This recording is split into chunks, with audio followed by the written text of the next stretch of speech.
السلام عليكم. النهارده معانا فيديو حلو قوي وسريع ولذيذ. لو احنا مكسلين ومش قادرين نعمل اكل، يلا بينا نشوف مع بعض هنعمل ايه النهارده. هي عباره عن نص كيلو من المكرونه، اي نوع مكرونه متوفره عندك. انا عندي مكرونه شرايط نص كيلو سلقناها اللي هو 3/4 سوا بالشكل ده، تمام. وادي عندي نص كيلو من البانيه قطعته مكعبات بالشكل ده ورشيت عليه رشه من الفلفل الاسود، تمام كده. احنا هنعمل مكرونه بالوايت صوص، دي مكرونه مشهوره قوي في المطاعم وحلوه جدا، بتبقى جميله. وهنجيب مرق دجاج ونبدا نرشها على الفراخ بتاعتنا بالشكل ده، اللي هو هنتبلها بطريقه حلوه قوي. ومعلقه من الملح بشطه بكمون، وهنحط معلقه صغيره زي دي برضو ملح ابيض. نبدا بقى نقلب المكونات دي كويس قوي ان هي تتوغل وتوصل لكل الفراخ بتاعتي كويس قوي. يلا بينا. ودلوقتي انا قلبتها كويس قوي في البهارات والتوابل. نسيت اقول لكم برضو ان البهارات والتوابل دي على ذوقكم، يعني لو ما عندكيش مرق الدجاج ممكن تحطي مثلا برضو ان البهارات والتوابل دي على ذوقكم، يعني ممكن تحطي بصل باودر، توم باودر، عندك بهارات فراخ ممكن تحطي، يعني اي بهارات عندك انت شايفاها ان هي طعمها حلو ولذيذه ممكن تحطيها في الاكله دي. اللي هو احنا بنعملها كده، اللي هو بنلم مكونات المطبخ. يلا بينا. انا جهزت صينيه عليها معلقتين كبار من الزيت. لو عندك زيت زيتون هنكتفي بيه معلقتين او 3 معالق كبار من زيت الزيتون، وانا حطيت معلقتين كبار من الزيت عليهم معلقه كبيره من السمنه. هنسيبها تسيح بالشكل ده ونبدا ننزل بالفراخ بتاعتنا. يلا بينا. انا نزلت بالفراخ بتاعتي. تبداي احنا عايزين نديها تشويحه، فهنبدا ان احنا نوزعها في الصينيه كده من غير ما نقلب، تمام. احنا عايزينها تاخد لون، فهنبدا نخليها مفروده في الصينيه كلها بالشكل ده، تاخد لون من جنب وبعدين نبدا نقلبها على الجنب التاني.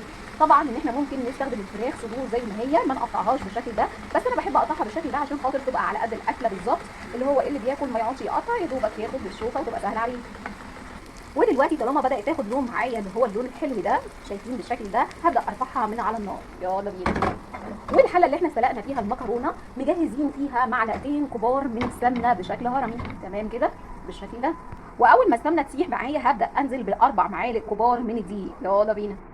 وادي دلوقتي انا نزلت بال4 معالق دقيق، ابدا اقلبهم لحد ما يندمجوا مع السمنه، وهتلاقي الدقيق راح معايا كده، اخد شويه اللي هو ريحه الدقيق تكون راحت واتشربت بالسمنه، تمام كده بالشكل ده، زي البشاميل بالظبط. ودلوقتي اهو بدا يدي غلوه صغيره معايا، اللي هو ما بنقعدش كتير على النار. ان احنا مجهزين كوبايه من اللبن، اي نوع لبن عندك ان شاء الله، حتى نكون ميدو، اي نوع لبن. ما عندكيش لبن، عندك كريمه طبخ ماشي. ما عندكيش كريمه طبخ ولا عندك لبن، عندك شوربه فراخ تكون طعمها حلوه ولذيذه ماشي، اي نوع شوربه. وبرده احنا مش بنحط اللبن بس، احنا بنحوش ميه المكرونه دي، ميه طعمها حلوه قوي في الاكل، بتبقى بتدي قوام وبتظبط قوي الاكله. فاحنا حاجزين ميه السلق بتاعه المكرونه، هنبدا نزود بيها بالشكل ده، تمام كده، ونقلب كويس قوي. يلا بينا. ودلوقتي وهو بيتقل معايا هبدا ادي رشه كده كبيره من الفلفل الاسود، دي بتطعمه بتخليه طعمه حلو قوي. وهنقلب كويس طول الوقت، هتفضل ايدينا فيه لحد ما بيتقل معاكي على طول وانتي واقفه كده، اللي هو ما بياخدش وقت زي ما انتم شايفين كده، شايفين القوام بدا يتقل. وهنحط نص معلقه صغيره من الملح الابيض.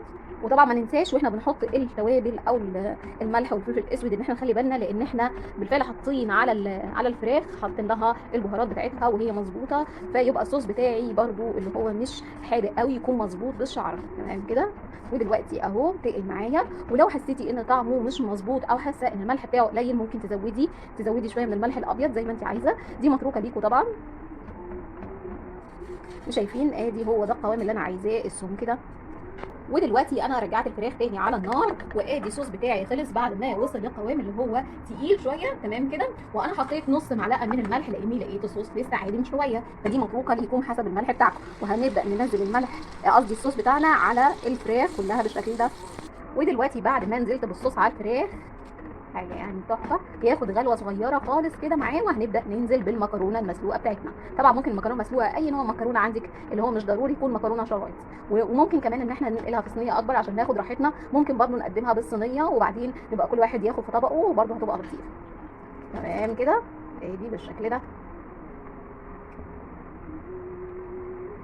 ودلوقتي انا حطيت في صينيه اوسع. طبعا من الاول انتوا قدروها واعملوا حساب للصينيه ان هي تكون كبيره شويه، عشان ما نضطرش ان احنا نغيرها زي ما انا عملت كده. شايفين ادي الصوص بتاعي، واحنا بنحط برده نعمل صوص كتير شويه عشان خاطر المكرونه. وبرده ما ننساش لما المكرونه بتاعتك تكوني انت سلقاها من شويه فبتنشف، قبل ما تحطيها لازم ان انت تشطفيها شطفه عشان تبقى اللي هو بالشكل ده، اللي هو كانها فريش، تمام كده. ونبدا نقلبها مع الصوص بالفراخ غلوه صغيره برده على النار، وبعدين نقفل عليها. يلا بينا.